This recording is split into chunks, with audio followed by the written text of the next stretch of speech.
กี้นี่พลาดเฉยๆหรอกพลาดมันลงก่อนนะเรียบร้อยลองมึงแน่บาทนี่นะพี่น้องเอ้ยอย่าเสียง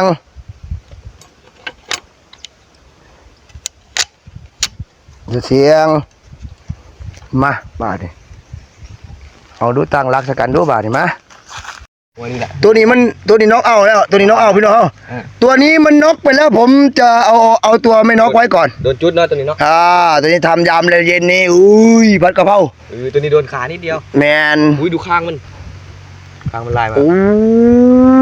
ตัวนี้เลยตาดำโอ้ข้างลายก็มีเลยพี่น้องนะโอ้ข้างลายแล้วพวกนี้เนาะวันนี้ว่ามุดลงเหมือนเก่าขึ้นเหมือนเก่าอีกโอ้เก่าขึ้นเหมือนเก่านำมันลึกโอ้ยโฆษณาเลยนะครับจักบาทเนี่ยโอ้ยมักขนาดเลยครับFCน้อยกับกำลังเลิกเรียนมากกับบนนี้ปลาได้มากคู่มือเลยFCน้อยก็ซื้อไปนำเลยซื้อนำไปนำเลยนี่จังว่า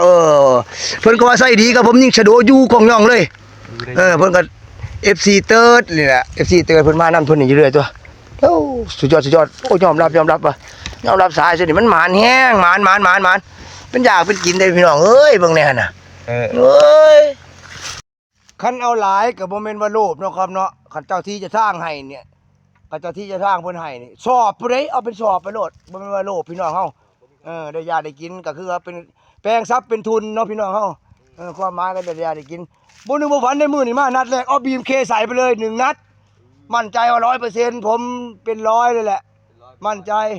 ใช่ 99% ผมน่ะมั่นใจซัดเข้าไปเป็นไม้โอ้ยิงไม้เข้าไปเต็มเหนียวเลยบอกว่าสายมันแม่นผมบอกแล้วสายแม่นลงกระตาเลยคว้าให้ไวเรื่องนี้คว้าให้ไวเลยแม่ยิงไม้โดนเลยเพราะว่าแม่นโดนเลยเนาะโดนไม้เข้าเต็มนัดที่2กบเข้าเต็มอีกนัดที่3ตามมาติดของผมทีนี้มันลงก่อนไม่งั้นก็จะโดนกันอีกนัดที่4หยุดเอาทีเดียวเลยตรงนี้เลยหมายทีเดียวเลย4นัดโอ้โหที่บ้านน้องสาวเป็น5นับคร่าวๆแล้วเป็น5แล้วไปตัดสินใจเลยพี่น้องเขาชิบเดินได้ต่อไปว่าจะกลับไปกินข้าวง่ายข้าวเที่ยงก่อนเพราะว่านี่ก็ประมาณบ่ายแล้วล่ะข้าวเที่ยงนักล่าก็ต้องเป็นบ่ายแล้วทุกคนโน้ความเดือดขึ้นมาพายแล้วมันบ่อยากเขานำเมียก็ยังขึ้นทอดอยู่บางเดือนปัจจุบันนอนมุ้งใช่แหละเนาะนอนมุ้งเลยที่บ้านพี่น้องเลาะกันเรื่องหมดละปุ๊บแห่ตีนเขาตัวนั้นลงไปเลยไปเดินลุยโอ้ได้2 แต้มแล้วเต็ม100บ่ลืม